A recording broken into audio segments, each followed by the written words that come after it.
18 tests over the last 24 hours. Now, in relation to the person in Townsville that absconded, I've been advised that they have turned themselves in, they have been tested and they are negative, which is good news as well. So Border Force and Maritime Transport are looking into those issues. I'm quite sure Minister Bailey will have more to say about that later. But the risk to the community is extremely low. 11 crew members have been tested so far and all are negative. So once again, that is absolutely wonderful news. Yeah.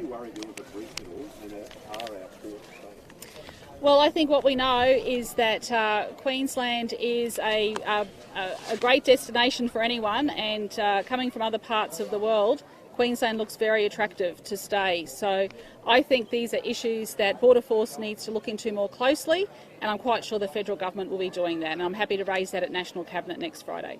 And do you know whether the other side is sort of seeking asylum? I'll have to find that out. Yeah.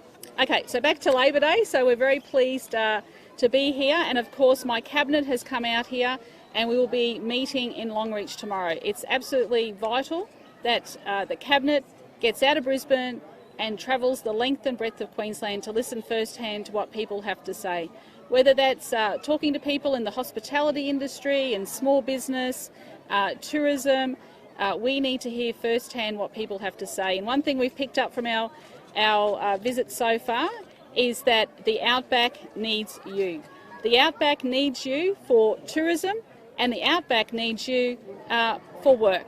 So if you are a young person living in the southeast looking for a great adventure, there are a lot of jobs vacant at the moment here, and it is a great place to live and raise a family, and we encourage you to come out here. And of course tourism, our $13 million investment in tourism infrastructure are seeing significant opportunities for people to come and visit the Great Outback, and we've seen the upgrade to the Workers' Heritage Centre here, $2.4 million. We're going to see upgrades to the Stockman's Hall of Fame, upgrades to the Winton Dinosaur Trail and Winton Dinosaur Centre, and also to the Qantas Outback Experience night show. So all of this investment is bringing people out here. A lot of community celebrations today, recognising that there is so much more that we need to do to protect workers, but fundamentally our government is about putting people first and making sure that workers are able to go to work, come home safely and get decent pay. We're also looking at ensuring that workers are in long-term secure jobs with our focus on manufacturing and also growing the renewable industries in this state, such as hydrogen. Sure. 2A vaccination start today. Why do we not have hubs set up clinics? Well, we don't have the volume yet to set up mass vaccination centres. That will come towards the last quarter of the year. But in Queensland, I put a proposal to the federal government about whether or not we could expand the GP network, which makes sense because the GPs do immunisation, and perhaps when there is more supply, the federal government can look at expanding that GP network, and the federal government said that they would look at that and report back to National Cabinet. So it makes it easier for people. So, you know, people know their local GP and they feel more comfortable talking to their local GP, and it just makes sense. That's the best way we can encourage people to get the vaccine, is to go and see your local GP who knows your personal history. That's really important because with the AstraZeneca, consent is required, and it's important that people tell that history to their GP. So hopefully we understand that there's more Pfizer coming, but it's towards that last quarter of the year that we are going to see more volume, more supply, and that's when we'll be getting ready to do further centres. But Queensland's a very big state. It's not like Sydney and Melbourne, where the populations are extremely concentrated in those major cities. We have to make sure that we are looking at all options. There was a time, just another issue, that there is acute water to concede and pay compensation for the 2011 crop? That's a matter for SEQ. I understand that the SEQ water, I understand that there are still some ongoing legal issues there, so I can't comment on that. Do you understand people's frustration?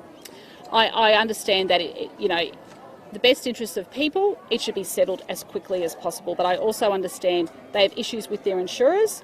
That is a matter for them. Yeah. Yes. Is that a standard review or is that in,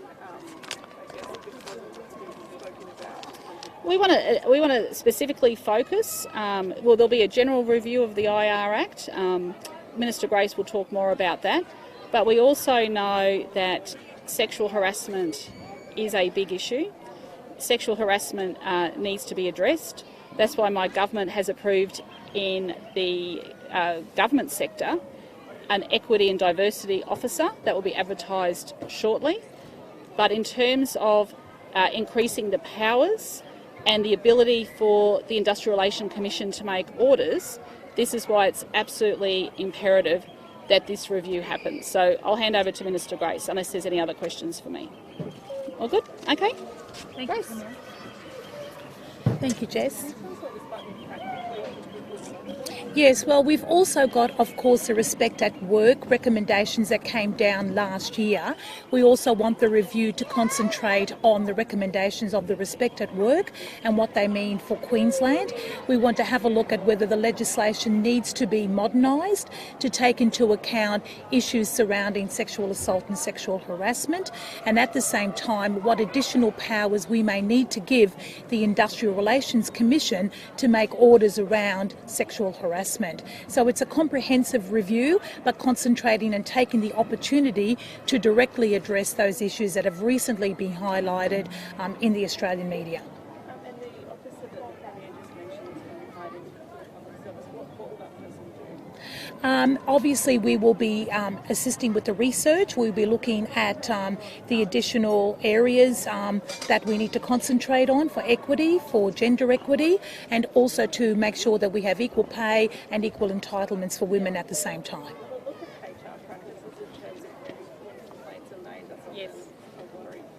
Yes, I mean HR practices is of course directions, policies and practices in relation to workers is an important element of that, yes. What will you be pushing at the National Summit in July in relation to women in the workplace? Okay, so I've raised a number of issues. So no, there's two separate meetings. So the first meeting at the end of July is about women's safety generally and focusing on prevention of domestic and family violence. The summit I've called for, which talks about women's security at work, is towards the end of the year. And what we're looking at there is the fact that across the board, in many industries, women are generally paid 15% lower than their male counterparts, and women have less superannuation. So it's about women's equality in the workplace. So that's what the summit will be focused on, that I've called for the end of the year. Yeah. Okay. Can I just ask about the school reporting story this morning? Sure. Why is that being stopped? Look, it hasn't been stopped. Reporting has changed because we have a new system. The new system is a new ATAR system. We are now in line with every state and territory, and obviously our reporting is in line with every state and territory as well. At the same time, the Education Ministers' Council made a recommendation, and we're in line with that resolution. We're also in line with the QCAA. We're in line with the Implementation Task Force.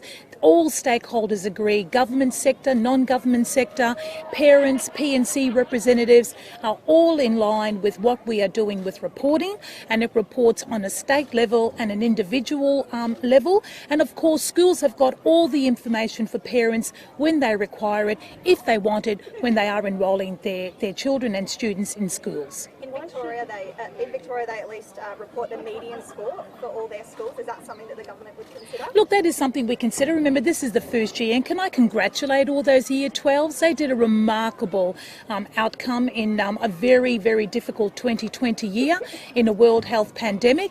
They achieved some excellent results and did us very, very proud. But of course, this is the first year. We've established in full consultation with everybody the best way of reporting. This is where we've landed, but of course we're always open if we believe that some changes need to be made.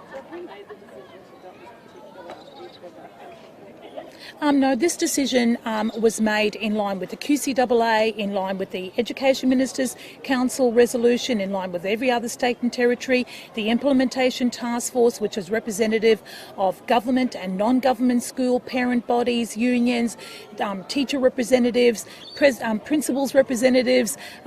We have really consulted extensively on this. It's a great reporting outcome, and schools have got all the information that parents require to make an informed decision. Why shouldn't parents be able to use this report to work and compare across? They can do that, and they can do that at the schools that they want to have a look at for their children. Mr. Barry, can I ask about changes to the boat licensing? What are you looking at and why? Well, we've had some recent consultation with the maritime industry about a range of things. We've seen, for instance, 17 fatalities in the industry last year, which is of concern. And also, of course, the war on wrecks have removed nearly 800 vessels from waterways across Queensland. So we've had some feedback from the community about how they think we should regulate. This stage, we'll be looking at those. We'll be consulting the community further before any firm proposal goes forward. And what will the changes mean?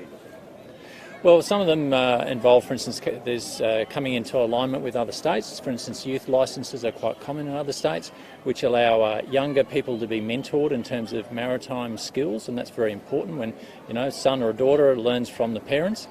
We've got to keep up with that. We want to minimise obviously eliminate the fatalities in the industry and increase safety, and we also need to make sure that boat owners are responsible about the end of life. We're seeing a small minority leave their vessels to sink and to become hazards. We don't want to see that happen. We want to get that out of the industry too. Is there more behaviour on the water or something? Well, look, we are very concerned about unsafe behaviour on the water. 17 fatalities last year is a real concern, and we've got to do more in terms of getting that safety message across. If you do the wrong thing on a boat or a jet ski compared to, say, on land, of course, the ramifications of it can be very dire. Sorry, Minister Gracie. Sure. This is a suggestion. Was the government concerned the new QCA system may mean some schools struggled last year, and was that factored in? Not at all. This is a completely new system, and we wanted our reporting to be in line with other states and territory. Remember, Queensland has now entered the ATAR system, which is across the rest of Australia.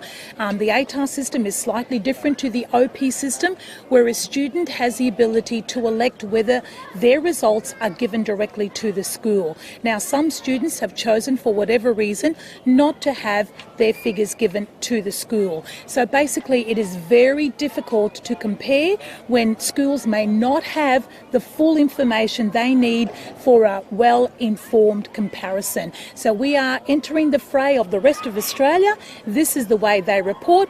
Always happy to look at any improvements, but at the moment this is what all stakeholders agreed upon, and we're very proud of the results of all the Year 12 students, particularly in a very difficult year in 2020. We're very proud of where Queensland schools are, and this report will show that on a system-wide basis. And Minister Dale, just after your health meeting last week, can you talk to when you raised some issues around reform, or what was the feedback from you? Look, I respect the confidentiality around the Health Minister's meetings, but what I can say is we committed to ensure that on the agenda was the conversation around people who should be on an NDIS package and people who should be getting an aged care package to either be supported in the home or alternatively in aged care and nursing homes, and not in hospital beds in Queensland. There is almost 600 beds, over $5 million a week of people in hospitals who don't need to be there. What that meeting showed was that this is a problem that every single state and territory in Australia is facing. And the Commonwealth has committed to working with the relevant ministers to look at what we can do to ensure that we get these people out of hospital beds. Now, the NDIA did it last year in the middle of COVID, did it very well, moved people out of those beds very quickly, but we've gone straight back into the way it used to operate. So we know they can do it. We need the Commonwealth to make sure they're supporting people with disabilities, getting them out of hospital bed and into proper care.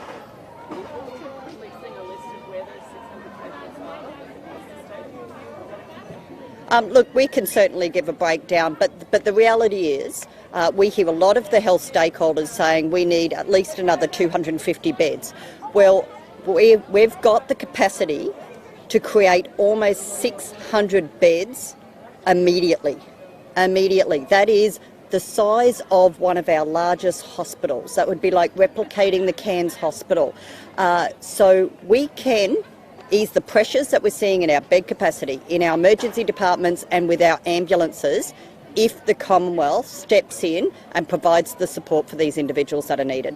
Just a question on the COVID situation in WA. New directions came out yesterday that any Queenslanders that have been to those exposure sites need to quarantine. Is that in a hotel at their own expense? And also, if anyone had been there during that time but came back to Queensland before yesterday's announcement, what is the situation for them? So anyone who has been in Western Australia in recent times, we ask that you check the Western Australia website and the Queensland COVID website to have a look at the venues. If you have been in those venues, we do need you to get tested and we do need you to quarantine, and you will be required to hotel quarantine at your expense. This is about keeping our community safe. It's what we've always done.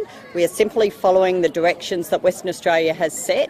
We're not talking about anyone who has been in those regions. We're only talking about people who have been to those venues on those days and those times that are listed. So please, if you have been in Western Australia, have a look at that website and please contact 13 Health.